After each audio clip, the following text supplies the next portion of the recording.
not merely intellectually, verbally, but with your heart, with your brain, with all your being. And find out why we are what we are. We have tried various religions, various economic systems, social differences.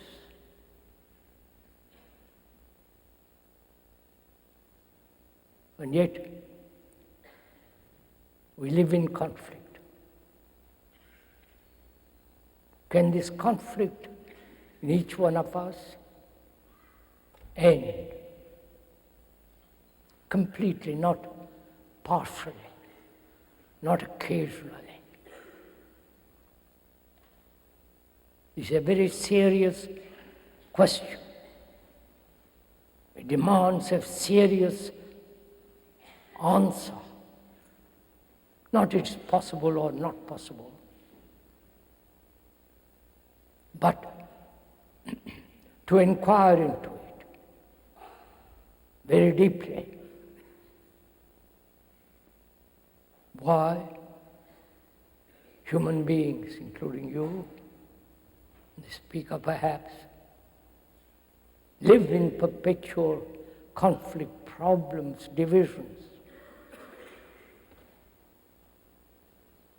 Why we have divided the world into nationalities, religious groups, social behavior and all the rest of it. Can we seriously this afternoon inquire whether it is possible to end conflict? First psychologically, inwardly. Because if there is certain quality of freedom inwardly, then we shall produce a society in which there will be no conflict. So it's our responsibility as human beings, as so-called individualities, that we seriously put our brains, our energy, our passion to discover for ourselves, not according to any philosopher, not according to some psychiatrist and so on, but to inquire, observe, find out for oneself whether this conflict between two human beings, whether it be intimate or not, whether it could end.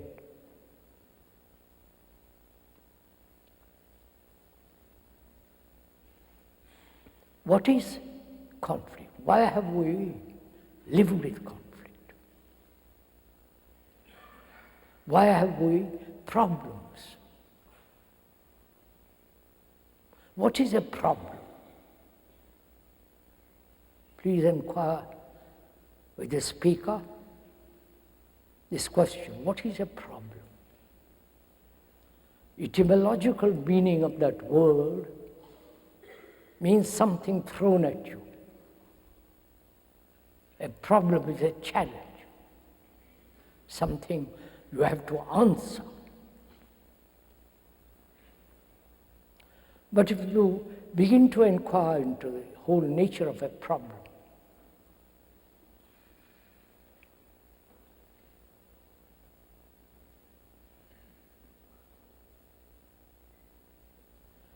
if you begin to inquire into the whole nature of a problem, whether it's most intimate or world problem, as we said, the meaning of that word etymologically means something propelled, something thrown at you. I wonder if we have noticed from this question of problem. When you are a child, You're sent to school. There, you have a problem of writing, problem of mathematics, problem of history, science, chemistry, and all the rest of it. So from childhood, we are trained to have problems. Please have patience. Look at it carefully. So our brain is conditioned, trained, educated to have problems. Observe for yourself. Don't please merely listen to the speaker.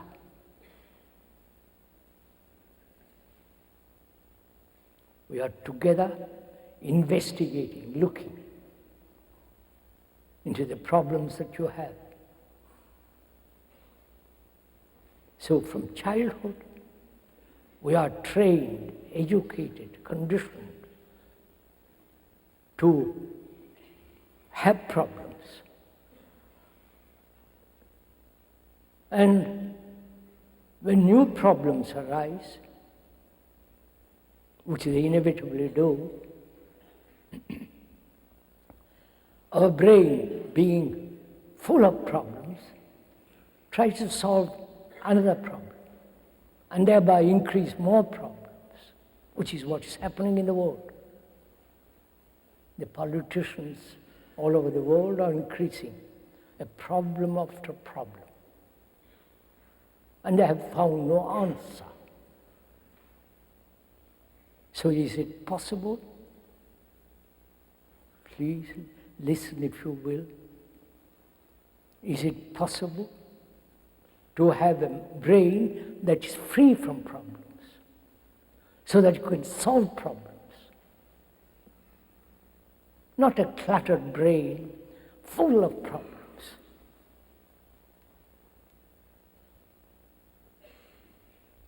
Is that possible? And also, if you say it is not possible or it is possible, you have stopped investigating. What is important in this inquiry is that one must have a great deal of doubt.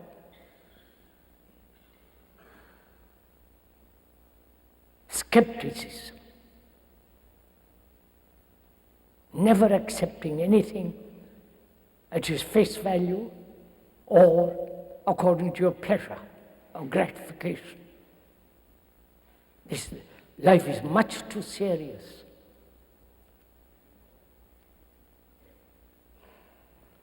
So we should inquire not only into the nature of conflict, problems,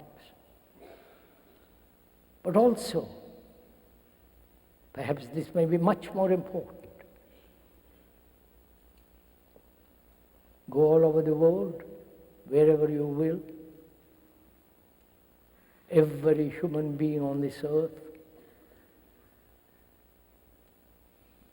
every human being, whether he lives in Russia, China, Asia, India, Europe or here, goes through all kinds of sorrow.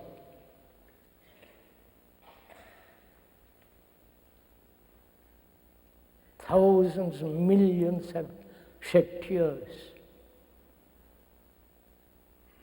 and occasional laughter.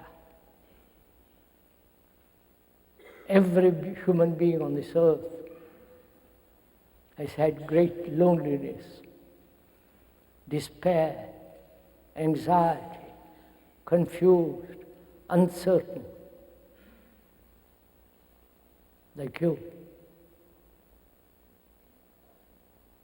Every human being, black, white, purple, or whatever color you like. And psychologically,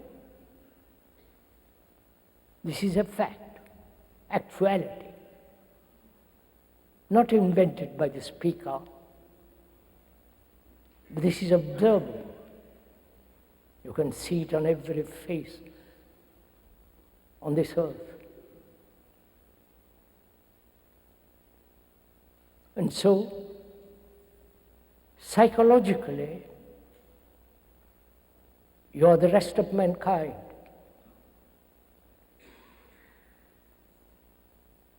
You may be tall, short, black or white, or what color you may be.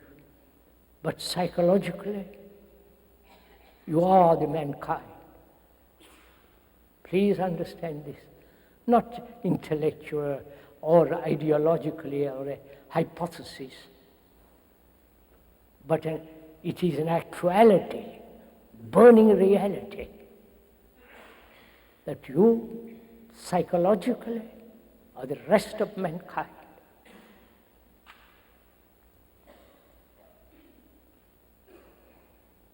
Therefore, you're psychologically, you are not individuals.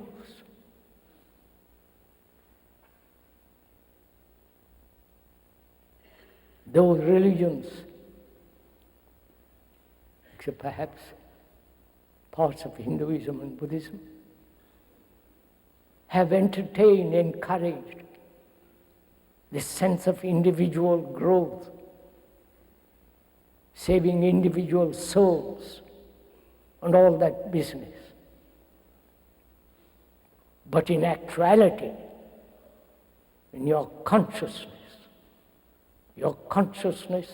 is not yours, it's the rest of mankind. Because we all go through the same mill, the same endless conflict and so on. When one realizes this, not emotionally, not as an intellectual concept,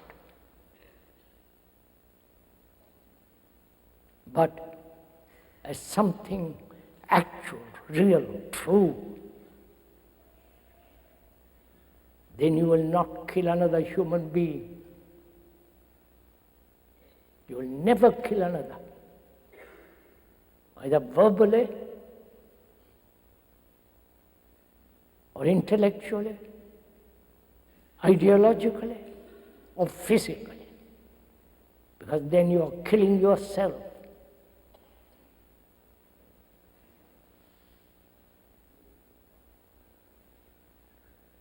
But individuality has been encouraged all over the world, each one struggling for himself, his success, his fulfillment, his achievement, pursuing his desires, and creating havoc in the world. Please understand this very carefully.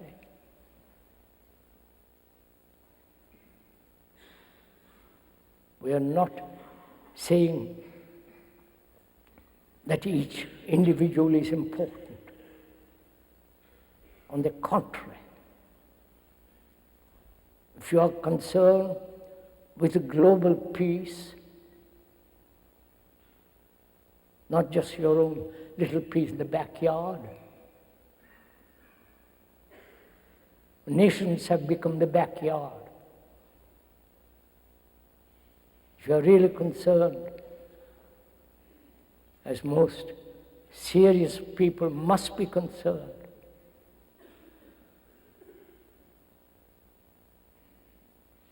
that you are the rest of humanity. That's a great responsibility. So we must go back and find out for ourselves why human beings have reduced the world to what it is now. What is the cause of all this? Why have we made such a mess of everything we touch? Both in our personal relationship between man and woman, between each other.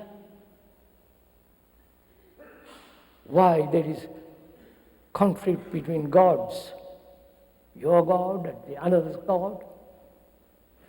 So we must inquire together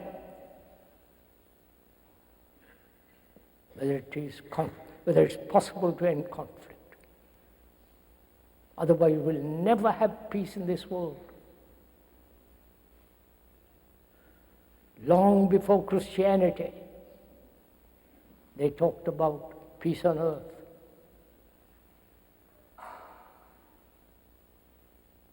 Long before Christianity, in Hinduism, they worshipped trees,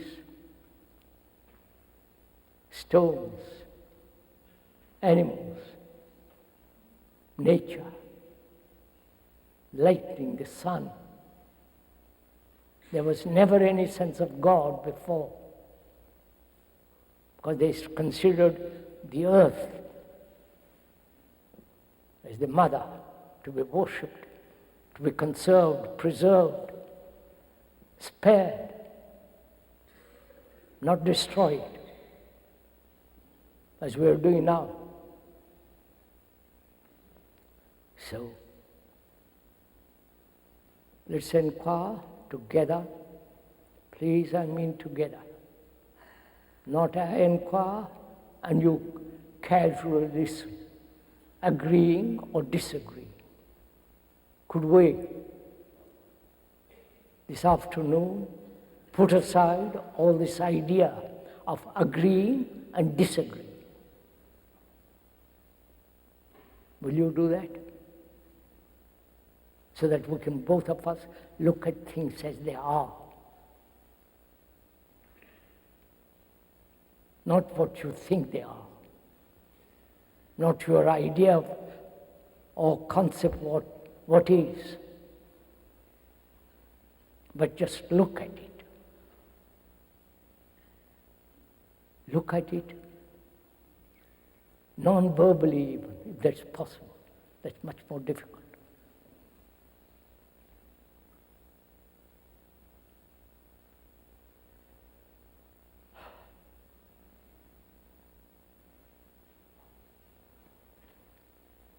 First of all, this is the actual world we live in. You cannot possibly escape from it through monasteries, through religious experiences, and one must doubt all these experiences.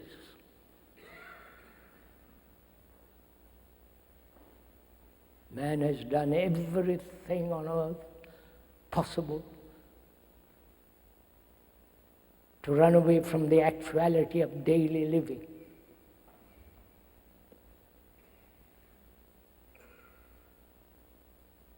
With all its complexities. Why do we have conflict in relationship between man and woman?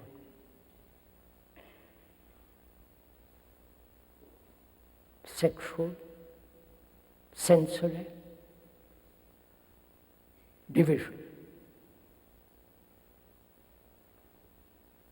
And in this peculiar relationship, man is pursuing his own ambition, his own greed, his own desires, his own fulfillment, and the woman too is doing the same. I don't know if you have noticed all this for yourself.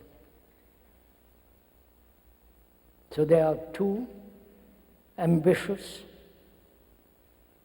being driven by desire and so on, two parallel lines, never meeting except perhaps sexually. So how can there be a relationship between two people when each one is pursuing his own desires, ambitions, greed?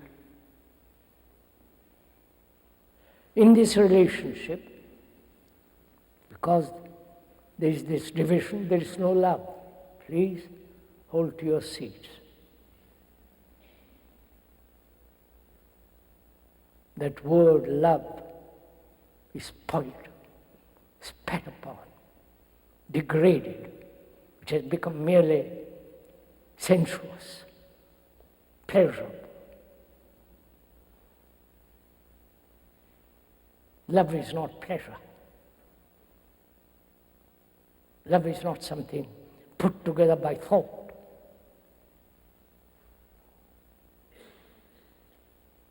It's not something dependent on sensation. We'll talk about that a little later. So how can there be right, true relationship between two people when each one considers his own importance?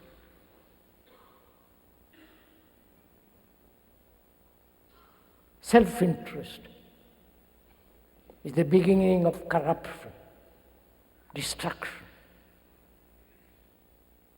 Whether it be in a politician or the religious man, and so on. Self-interest dominates the world.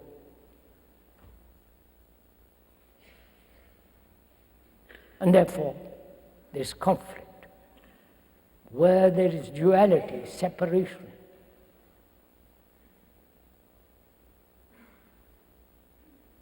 as the Greek and the Muslim, as the Jew and the Arab, as the Christian who believes in some savior, and a Hindu who doesn't believe in all this. There is this division, national division, religious division, individual divisions. Where there is division, there must be conflict. That's a law.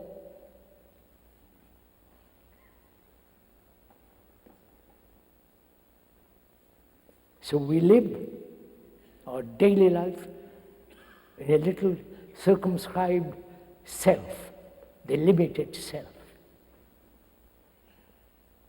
Not that the higher self, the limited. Self is always limited. And that's the cause of conflict. That's the central core of our struggle. Pain, anxiety, and all the rest of it. If one becomes aware of it, as most people must, naturally, not because you're told to, or because you read some philosophical book or psychology, but it's an actual fact.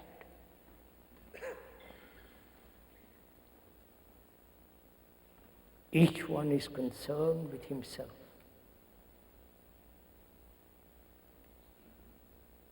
He lives in a separate world, all to himself. And therefore, there is division between you and another, between you and your religion, between you and your God, between you and your ideologies. So is it possible to understand, not intellectually but deeply, that you are the rest of mankind?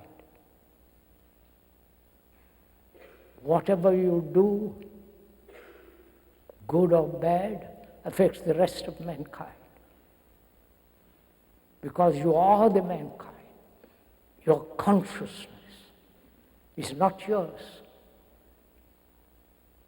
Your consciousness is its content. Consciousness is made up of its content. Without the content, there is no consciousness. Your consciousness, like the rest of humanity, is made up of beliefs, fears, faith, gods, personal ambitions, and all the rest of fears and all that. Your whole consciousness is made up of all this, put together by thought.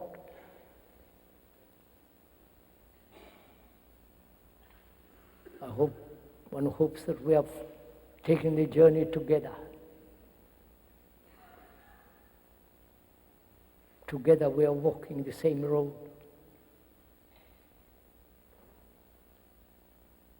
Not that you're listening to a series of ideas.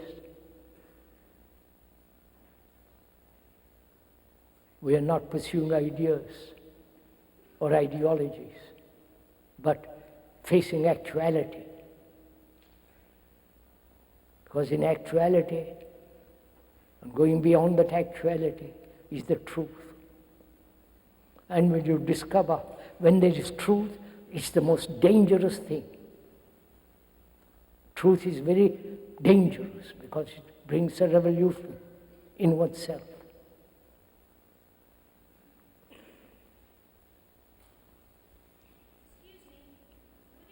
Please, sorry. Forgive me, forgive the speaker if he doesn't answer questions. Because then we get too distracted. You know, it's good to ask questions.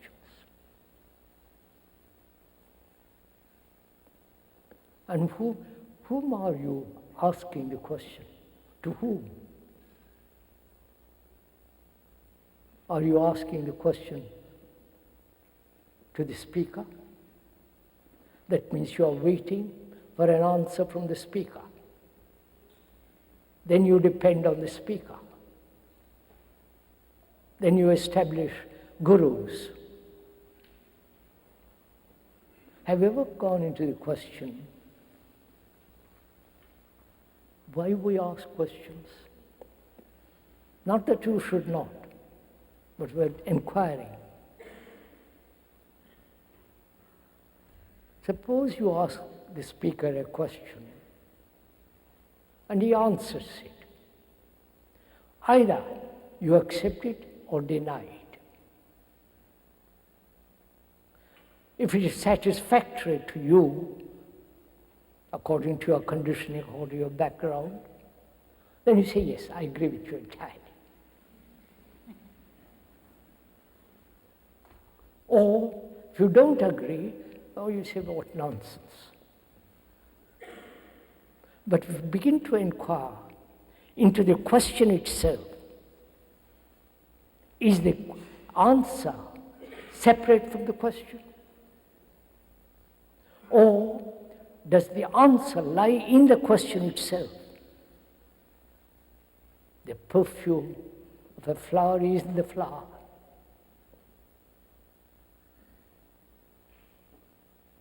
The very flower is the essence of that perfume.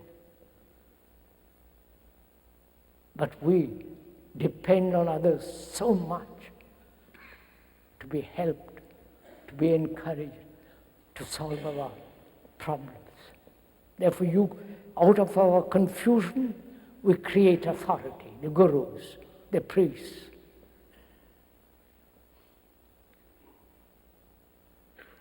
So please, it's good to ask questions. I don't know if you've gone into this.